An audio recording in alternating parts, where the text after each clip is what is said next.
What just happened?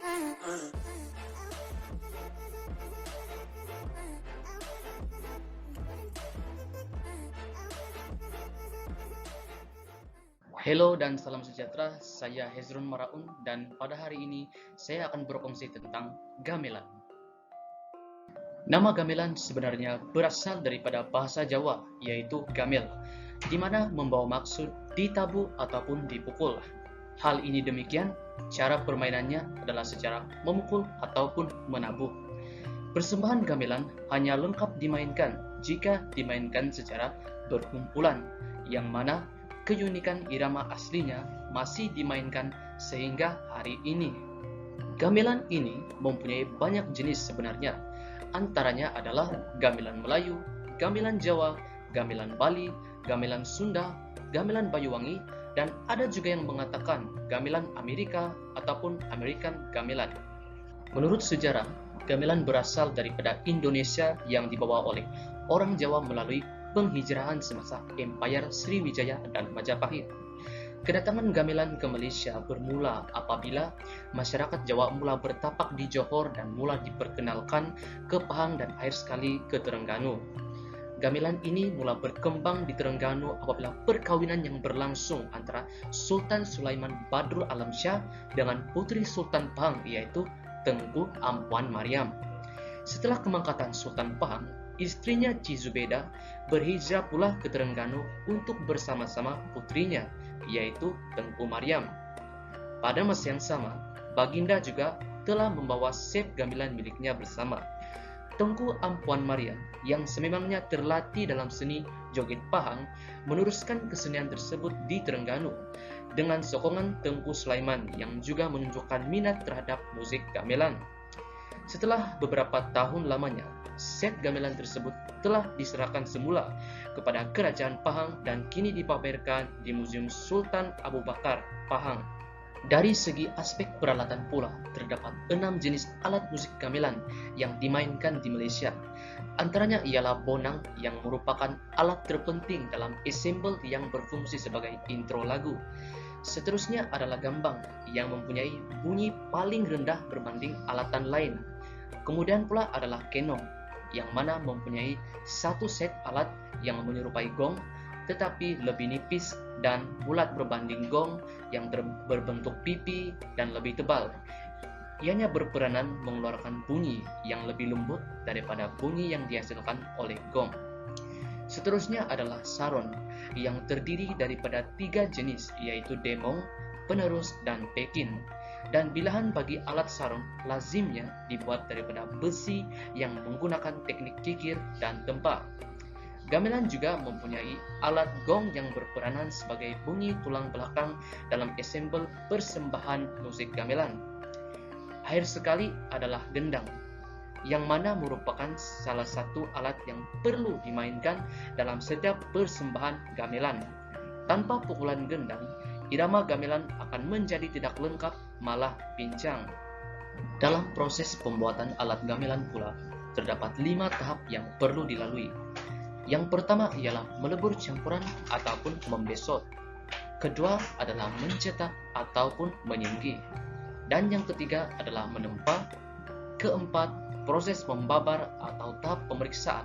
Dan yang terakhir adalah menyesuaikan tangga nada untuk menghasilkan gamelan dengan fisik dan fungsi yang sempurna.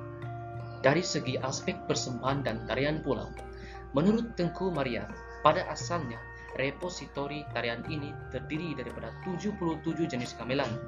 Tetapi pada hari ini hanya tinggal 33 jenis saja lagi, kesan daripada ketiadaan tenaga pengajar jenis tarian itu lagi. Ada beberapa tarian gamelan yang populer pada masa itu, antaranya tarian timang burung yang dicipta berdasarkan pergerakan burung. Seterusnya adalah tarian tenun yang menggambarkan dayang-dayang dalam istana yang tengah menenun benang sutra untuk dijadikan kain. Manakala tarian togok pula adalah tarian yang berkaitan dengan peperangan. Pada zaman dahulu, gamelan ini berfungsi sebagai hiburan diraja, di mana hanya golongan istana saja yang dapat menyaksikan persembahan gamelan. Namun demikian, ianya mula dimainkan di halayak ramai selepas mendapat kebenaran daripada Tengku Mariam pada tahun 1970. Seperti yang kita lihat pada hari ini, persembahan gamelan banyak dipersembahkan dalam majlis-majlis rasmi seperti majlis convocation, majlis perkawinan, dan majlis penyampaian anugerah, dan banyak lagi. Terdapat juga mitos yang mengatakan bahwa gamelan ini diciptakan oleh dewa yang menguasai daratan Jawa, yaitu Sang Hyang Wuru yang mendiami Gunung Mahendra, dan ada juga yang mengatakan bahwa ianya berfungsi sebagai peralatan yang digunakan untuk menyampaikan ilmu atau untuk berdakwah, perubatan, dan meditasi. Sekarang mari kita lihat perbedaan antara gamelan Melayu dan gamelan Jawa. Asal-usul gamelan Melayu dikatakan berasal dari kerajaan Sriwijaya pada abad ke-7 dan ke-13 yang kemudiannya berkembang ke Kesultanan Diraja Riau. Manakala gamelan Jawa dikatakan merupakan kesinambungan musik yang berterusan yang ditemui pada zaman Majapahit. Fungsi sebenar gamelan Melayu adalah sebagai iringan kepada tarian yang dikenali sebagai joget pahang dan biasanya dilakukan untuk tamu diraja pada majlis-majlis khas. Manakala gamelan Jawa berfungsi sebagai musik iringan kepada persembahan Jawa yang populer seperti wayang kulit, barongan, dan kuda kepang. Juga turut dimainkan sebagai musik rakyat untuk keseronokan awam di ruang terbuka dan dilakukan semasa acara-acara seperti kelahiran, perkawinan, perayaan menuai, dan sebagainya. Dari segi alat musik pula, gamelan Melayu terdiri daripada 7 instrumen utama, manakala gamelan Jawa mempunyai lebih daripada 19 hingga 20 jenis alat musik yang digunakan. Dari segi tona atau melodi pula, gamelan Melayu menggunakan skala slendro, manakala gamelan Jawa menggunakan tona slendro dan belok. Melalui pengaruh ajaran agama pula, gerakan tarian gamelan Melayu dipengaruhi oleh perbuatan amalan sewaktu mengerjakan ibadah haji, manakala musik dan tarian gamelan Jawa dipengaruhi oleh Wali Songo yang merupakan sekumpulan ahli agama yang menjadi figura kepada masyarakat Indonesia. Biasanya persembahan gamelan Melayu bermula dengan sekumpulan orang yang memperkenalkan penari-penarinya sekali. Sementara persembahan gamelan Jawa dimulakan dengan upacara sajian, membakar kemenyan, membaca jampi, dan mengunyah siri daripada dulang sajian, yang mana ketua gamelan akan mengetuai upacara sembah tersebut. Terdapat banyak jenis gamelan di Indonesia, antaranya adalah gamelan Bali yang menjadi kekayaan budaya di Indonesia.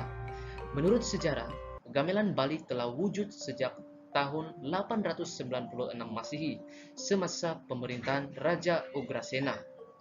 Hubungan baik antara kerajaan Jawa dan kerajaan Bali membolehkan gamelan dibawa masuk ke dalam kerajaan Bali. Di samping itu, gamelan Bali juga mempunyai ciri-ciri khas yang tersendiri, yaitu mempunyai karakter kuat, dinamis, suaranya meledak-ledak dengan ritme musik yang cepat. Terdapat 3 jenis gamelan Bali, yaitu gamelan Waya yang dikenali sebagai gamelan tua. Seterusnya adalah gamelan Madya, dan akhir sekali gamelan Anyar yang dikenali sebagai gamelan baru. Gamelan Bali juga mempunyai alatan musiknya tersendiri seperti genggong Bali, rindi, cengceng, gendel, suling gambu, dan banyak lagi. Baiklah, itu saja daripada saya. Sekian, terima kasih.